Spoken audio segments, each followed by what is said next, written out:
Tu m'attrapes dans le mal. J'ai fait une bêtise. J'ai complètement gaffé. Je sais et tu le sais que ce que j'ai fait n'est pas bien. Tu viens parler, tu me fais des reproches. Je me fâche et je boude. Je boude complètement à tel point que tu commences à te poser des questions. Est-ce que j'ai raison de poser cette question? Est-ce que j'ai raison de douter? Est-ce que j'ai vu ce que j'ai vu?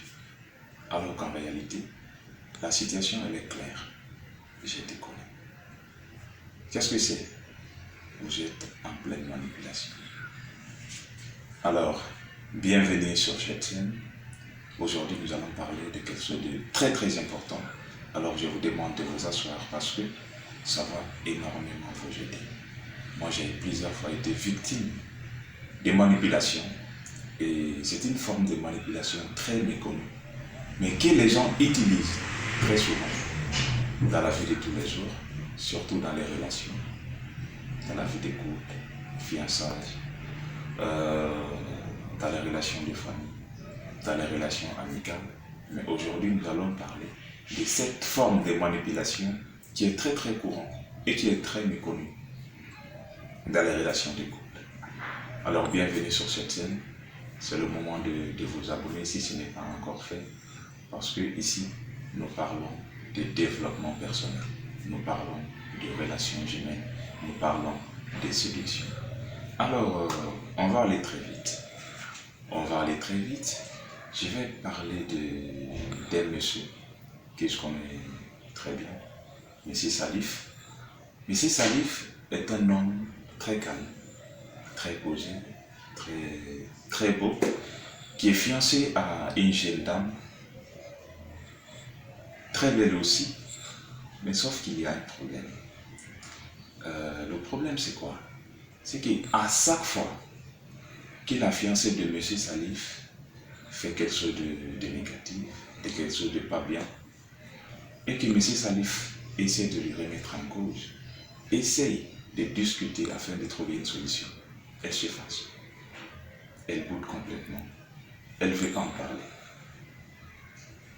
Et suite à ce traitement de silence, d'indifférence qu'il réserve à M. Salif, bien entendu, M. Salif est obligé lui-même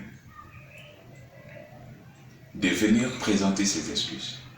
Finalement, pour des choses, pour des bêtises qu'il n'a pas commises, pour retrouver la paix. Ça, c'est une forme de manipulation très très profonde que les gens utilisent très souvent dans les relations. Donc, vous êtes victime, mais vous ne vous rendez pas compte. Alors, je vais rentrer en profondeur, ne vous inquiétez pas. Je vais vous expliquer très bien comment ça se passe et comment on se sert très souvent de votre gentillesse, de votre amour pour vous manipuler. Il est important de comprendre tout d'abord qu'une forme de manipulation ne peut réussir que si elle n'est pas comprise. Aussitôt que la manipulation est comprise, alors on s'arme de ce qu'il faut pour en sortir. Et une manipulation ne peut se perpétrer,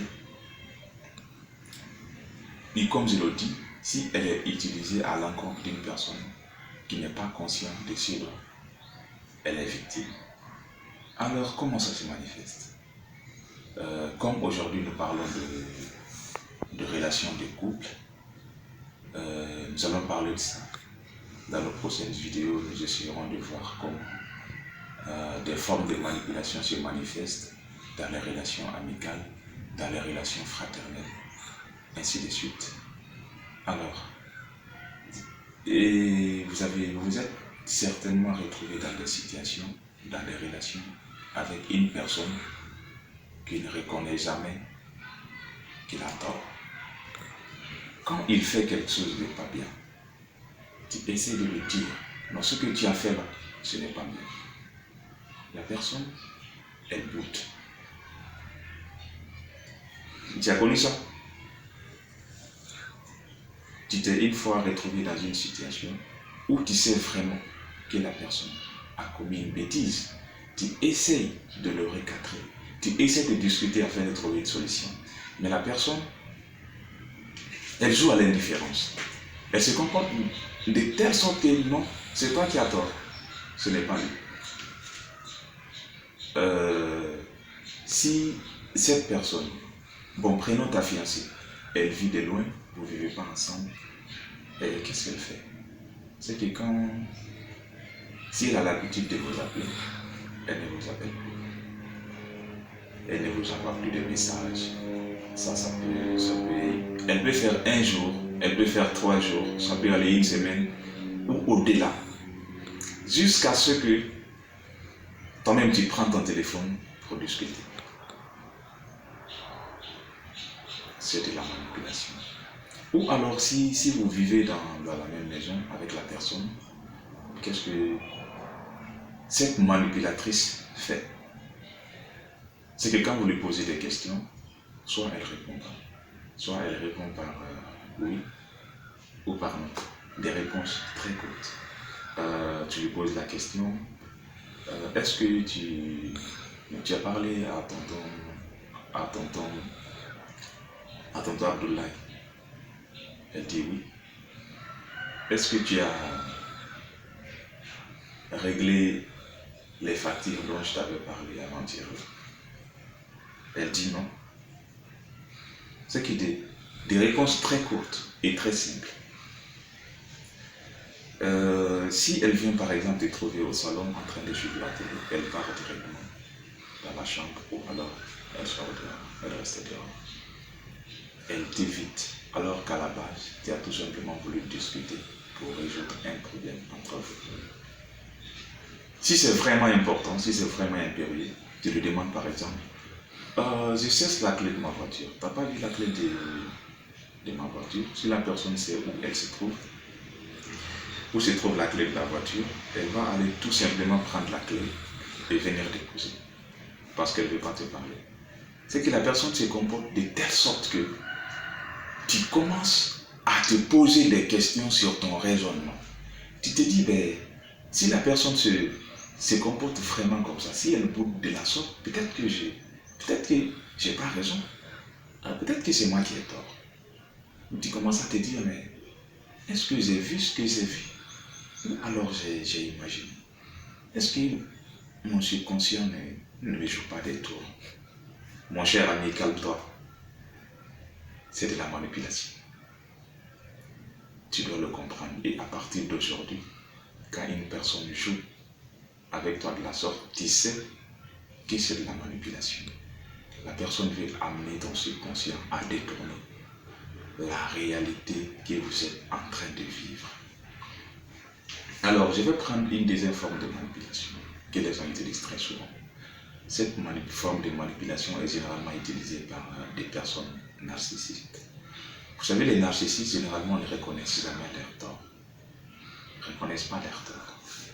Alors, ces genres de personnes ont l'habitude de vous dire, dans des situations où ils ont vraiment tort. Tu veux en discuter, elle va te dire que non, je ne vais pas en parler. Je ne vais pas en parler. Et tu dis, mais voici, il y a tel problème, quelque chose ne va pas. Est-ce que dit qu'elle ne veut pas en parler? Elle ne veut pas en parler aujourd'hui, demain elle ne veut pas en parler, après-demain elle ne veut pas en parler, une semaine elle ne veut pas en parler. Finalement, elle fait comme si de rien n'était. Alors que le problème reste là. Le problème reste là. Alors, je prends un exemple très simple.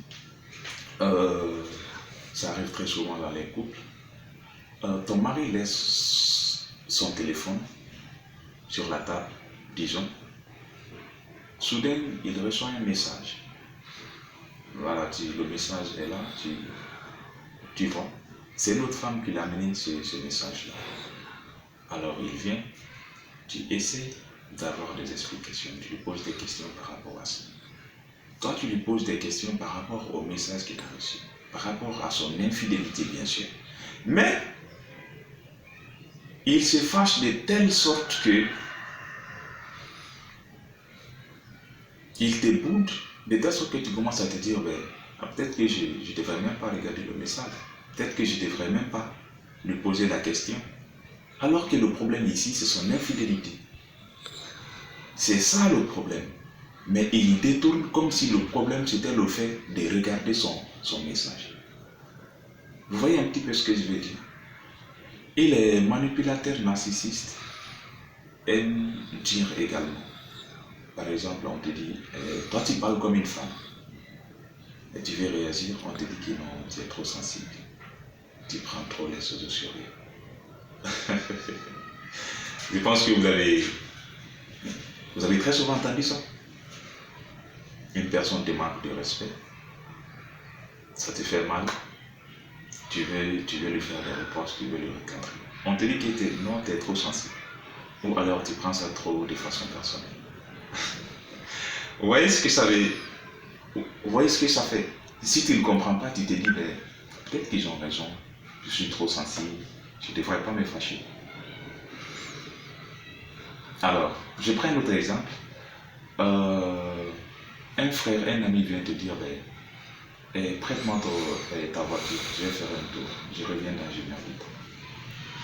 Dans 1 heure du temps, la personne, elle a pris le véhicule à 8 heures. Elle revient à midi ou carrément à 16 heures.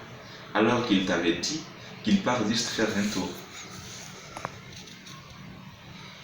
Toi, tu n'es pas content, naturellement. Et tu lui dis, ben, tu avais dit que tu fais juste un tour, tu avais des courses à faire, tu commences à t'embêter. Et dit, ah, moi je croyais qu'on était frères, je croyais qu'on était amis, que ça n'allait pas causer de problèmes. La personne commence à détourner ce sur quoi, c'est pourquoi tu es fâché. Tu es fâché parce que la personne a pris le véhicule en te disant qu'il revient dans 1 heure de temps. Mais il est revenu 8 heures de temps après. On commence à te dire, je pensais qu'on était frères. La question, ce n'est pas si nous sommes frères ou non. Le problème ici, ce n'est pas si nous sommes amis ou non. Le problème, c'est que tu n'as pas été honnête. Ça, c'est une forme de manipulation qui est très très répandue, que les gens appliquent à la vie de tous les jours, mais à partir du moment que tu en sais davantage sur ce sujet, tu sais comment t'en sortir. Alors je ne vais pas être très très long. Je vais vous demander de vous abonner sur cette chaîne. Et nous allons publier une vidéo cette semaine afin qu'ensemble nous essayons de comprendre les mécanismes de fonctionnement des relations humaines. C'était votre frère Soul. Je vous dis à la prochaine vidéo.